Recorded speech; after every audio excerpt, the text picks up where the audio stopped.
Hello, I'm Zetta Thomelin from the UK Confederation of Hypnotherapy Organisations, and I'm here today with my fellow director, Maxine Bryce. Hi, Maxine. Hi, Zetta.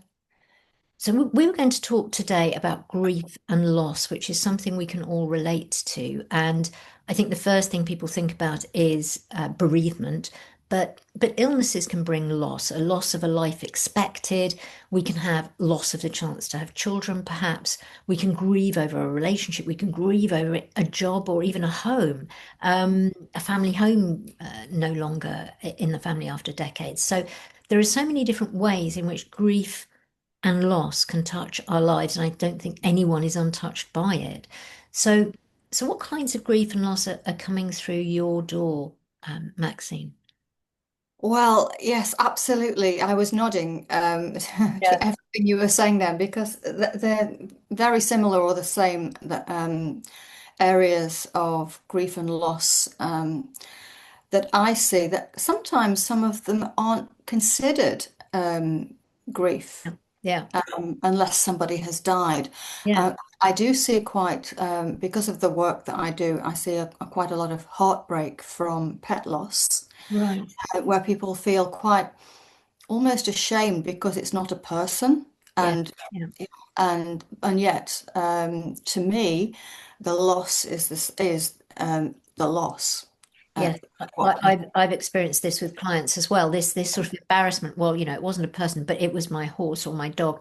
But when Yeah, you think the relationship you have absolutely. with an animal that lives in your home, for example, you're closer to them than some friends because you see them every day. They're a part of your life, And they're dependent on you. Yes, yeah, Yeah. yeah. So, let me just see. Um, Pregnancies, you mentioned pregnancies. Also, what springs to mind is multiple failed IVF Yes, attempts. absolutely. Yeah. Every single one is a loss, Yes. Yeah. and the person or the couple grieve over that Yeah. and have to recover. Other areas of loss, redundancy, Yes. Yes. Yeah. sudden redundancy. Um, you're dealing with the shock as Yeah. well as and having to rebuild from that, Yeah. especially if it's a job that you thought you were going to have for life. Um, And it feels like a rejection, doesn't it, as well? It's like, Absolutely, yeah. why Um, me? I'm not good enough. All yes, those things. yeah. All of those fears come into play and decisions they make about themselves. Also, loss. I've worked with a lot of chronic health issues. Yes. Um, and a lot of health loss due to chronic health, like chronic fatigue syndrome, ME. Yeah. Uh, I've worked with hundreds of clients with those kind of issues, and with that comes so much loss. Yeah. It's loss of the life you thought you were going to have, I Well, think, that's isn't right. Yeah, yes, yeah. grieving what might have been and trying to re kind of style yourself. I had some chronic health issues some years ago, and I couldn't work for a while. I'd had encephalitis, and I Ah, didn't know how to be this disabled Zeta who couldn't really do anything for herself. And I had I just didn't know who I was anymore. It was such a shock to my system that the way I saw my life panning out wasn't going to be there. In actual fact, my life changed direction and it's been great, the end point. But I had yeah. to get through this loss of the life I had, busy life as a successful CEO in London, and that all went just like that. And I didn't know if I was going to get better. I didn't know if I was going to be able to rebuild my life. And I did in a different way. But the loss was huge. So yes, this health thing, and a lot of people don't really take that on, do they? Or really understand the level of grief in. No, because it's a loss of identity with if with Yeah, chronic illness. The expectation is that if there is a virus or something happens, because you're normally resilient, you'll get better, you'll bounce back from it. But when you don't, and yeah, you keep trying, um, it seems to be more hopeless Yes. uh, Yeah. and more helpless. Yes. So then you can be grieving for the life you had and the person you were Yeah. Yeah. um, before all this happened. So Yeah. yes, Another interesting thing with health is that someone can have, say, cancer, mm, and they go through this cancer, and a whole chunk of their life is lost, maybe 2 years in treatments, could be having chemotherapy, and they survive. And everyone around them goes, great, off we go then, back life's back to normal. mm.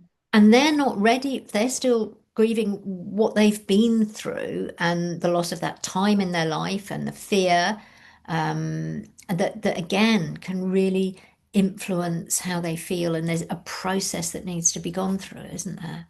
Well, absolutely. And it's as you talk about that, the what comes to my mind is the people surrounding the ill person. Yes. Yeah. Yeah. Yeah. They change as well. Yeah. And when the person gets better, Yeah. they have to do a lot of Yes. work because It changes. yeah, there can be resistance about that. Yeah, yeah, yeah. And becoming better yourself, I think, is an interesting process, because I remember when I started to get better, it was like, oh, I had just adjusted to it being this way, and now I've got to adjust to it being this way again. Mhm. It's this Yeah. change. And so there you're losing something at different points, aren't you? And then finding something new.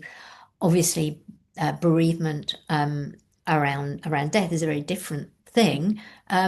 But I think we need to acknowledge all those other things that are going on in our daily lives that are grief. Absolutely. Yeah, because I think you said something very similar at the beginning when we started to talk, but I believe that most of us carry some form of grief because it also means the loss of our hopes and dreams. Yes. Yeah. Uh, um, Something else that comes to mind as well is anticipatory grief. Yes. Because Yeah. when we're talking about illness, Yeah. if there's a diagnosis, if there's a prognosis, Yeah. Yeah. the, anticipating the loss Yeah. of someone close. Uh, Yes. I recently attended a family funeral and they were quite young, the person who died. Um, but it was an absolute celebration. The Yeah. day of Yeah. the funeral, it was the celebration of her life. And because she wasn't here, she was no longer in pain as well. But we anticipated. So a lot of the people at the funeral had already grieved. Yeah. They'd Yeah. already, and some were, we were celebrating her life. It was upsetting. It Yes. was incredibly sad and very unfair.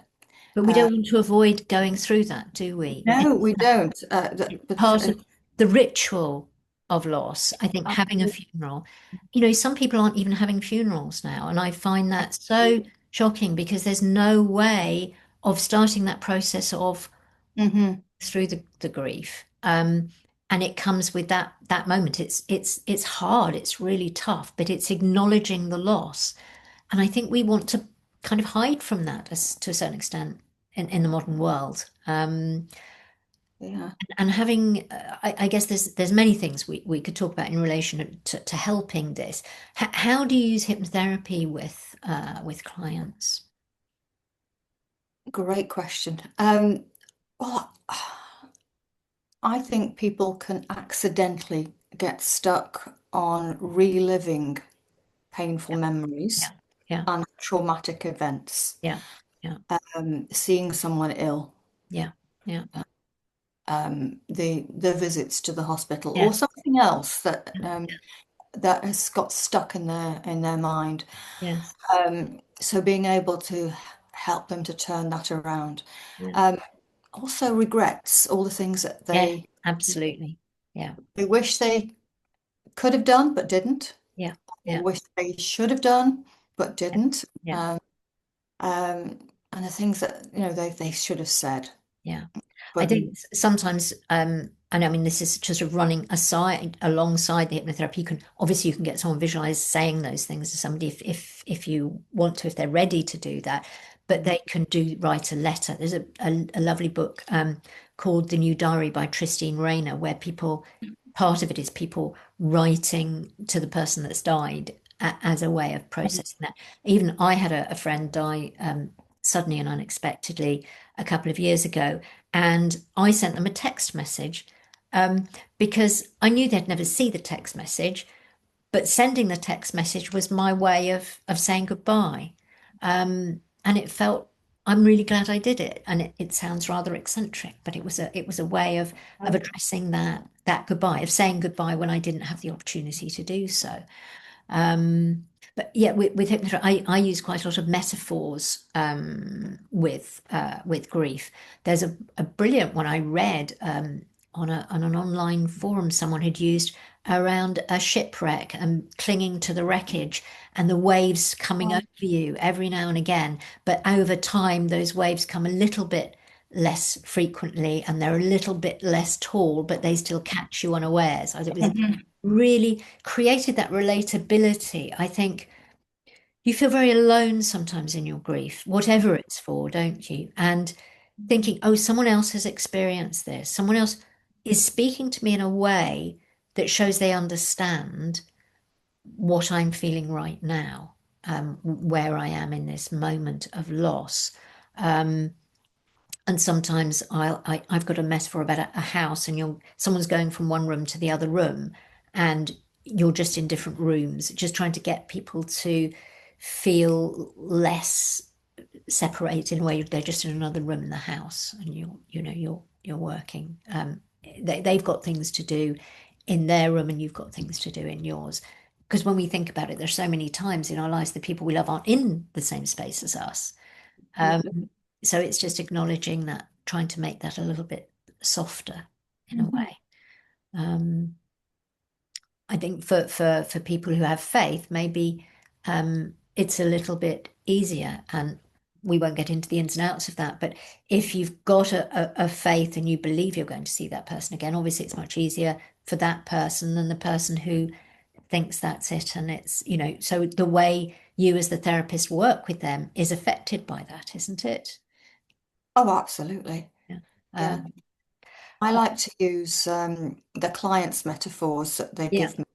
yeah, Um, I work with yeah. that closely.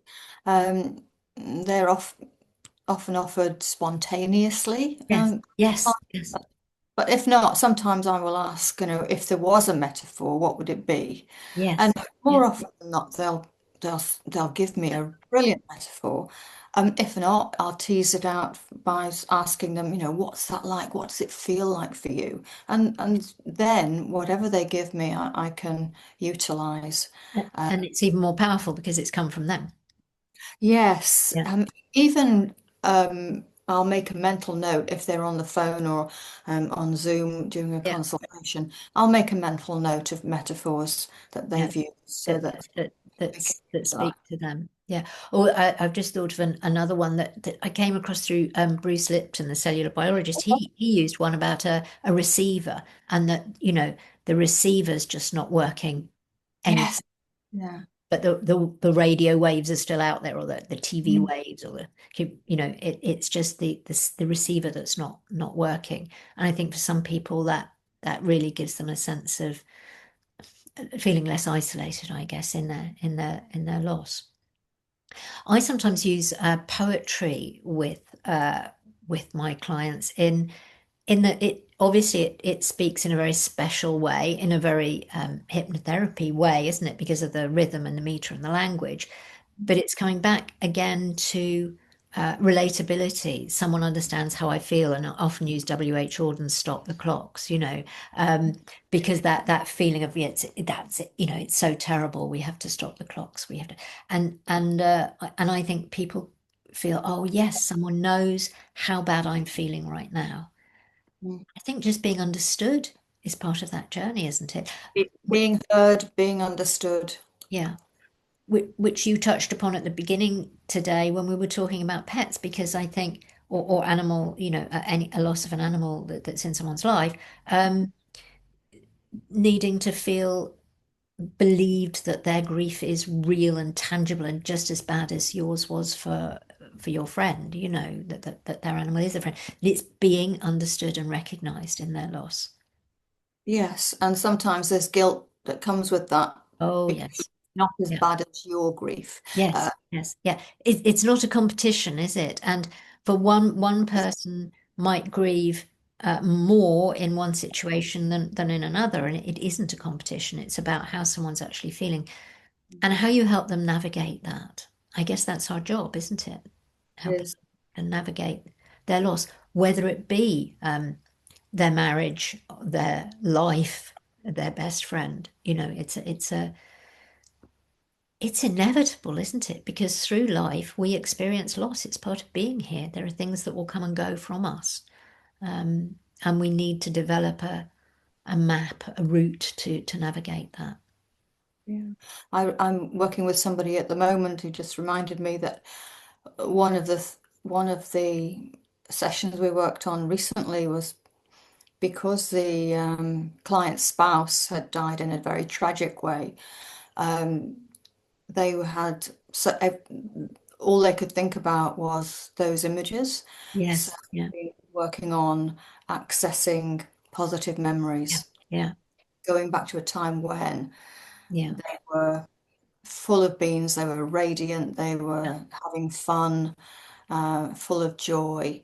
So being able to bring those Goes back into, and when forward. you do it in Right. trust. Yeah. So, so Um, the, so that the client sees those first. yeah. Yeah. Yeah. And we're not dismissing anything else. What Yeah. happened? We're not sticking a band-aid on, but No. the ability to be able to recall what was mostly a happy Yes. relationship. Yes, because the worst bit is that last bit, and there's all this other joyful, rich Mhm. experience. Yeah. Yeah. Really important work. I think that is, Maxine. Yeah. Gosh, well, here, thank you so much for talking to me today. We could go on and on, but I think we'll call it a day there. But thank you so much for talking to me about this today, and I look forward to talking to you again about some other areas we could investigate. Okay, that's been my pleasure and a joy to talk with you too, Zetta. Okay. Okay, thanks, Maxine. Bye bye.